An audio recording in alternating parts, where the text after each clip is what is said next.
অভিযান চালিয়ে প্রচুর পরিমাণে গাঁজা উদ্ধার করল পুলিশ। ঘটনাটি ঘটেছে ভাঙড় থানার গোবিন্দপুর এলাকায়। পুলিশ জানিয়েছে প্রায় 12 কেজি গাঁজা উদ্ধার হয়েছে। ঘটনার পর থেকে অভিযুক্ত পলাতক, তার খোঁজ চালাচ্ছে ভাঙড় থানার পুলিশ ও স্থানীয় সূত্রে খবর, ওই এলাকার ওয়াহেদ আলী বৈদ্য এক স্থানীয় বাসিন্দা দীর্ঘদিন ধরে গাঁজা বিক্রির সঙ্গে যুক্ত। এদিন ওই ব্যক্তি গাঁজা বিক্রি করতে যাচ্ছিল, সেই সময় খবর পেয়ে পুলিশ অভিযান চালিয়ে গাঁজা উদ্ধার করে, কিন্তু অভিযুক্ত পুলিশ আসতে দেখে পালিয়ে যায়। পুলিশ অভিযুক্তের খোঁজে বিভিন্ন জায়গায় তল্লাশি চালাচ্ছে। আর আপনারা সেই ছবি সরাসরি দেখছেন শুধুমাত্র বাস্তব নিউজের পর্দায়।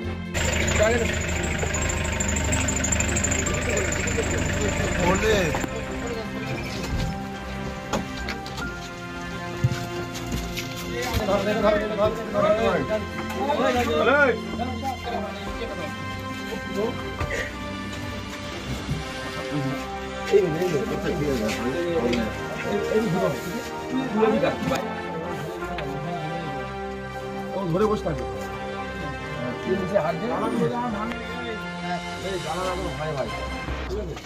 এটাই মাছ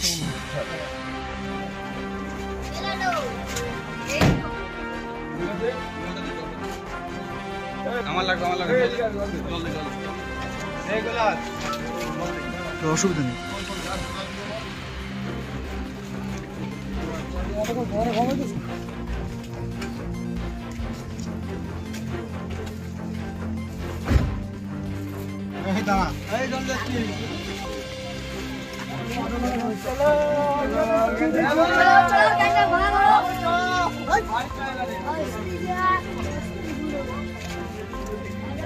কি হয়েছিল এখানে? সন্ধ্যাবেলা আসতে দেখছি এখানে পুলিশ গাড়ি আর দাঁড়িয়ে আছে। শুনছি মানে গাঁজা ধরা পড়েছে। পুলিশে চেক করলো, আমাদের নিয়ে আবার ঘরে মধ্যে কাজ করলো, গাঁজা পেয়েছে।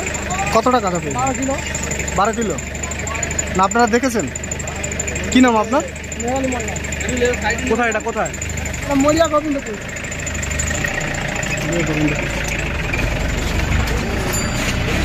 ঠিক কখন ঘটেছিল? সন্ধ্যার পরে আমি বাসটা এসে দেখলাম এখানে ভিড় আছে। কার বাড়িতে পাওয়া গেছে? ওই তালি বৈদ্য। কি করে ভদ্রলোক? গাঁজা বিক্রি করে আর কি করে, ধরা পড়েছে গাঁজা। তো কি এখানেই বাড়ি? হ্যাঁ। দীর্ঘদিন এখানে এরকম করতো? এর আগে দুবার এসছে পুলিশ, ধরতে পারিনি। আজকেও ধরতে পারিনি, ওরা কেউ বাড়িতে নেই তো, সবাই পালিয়েছে।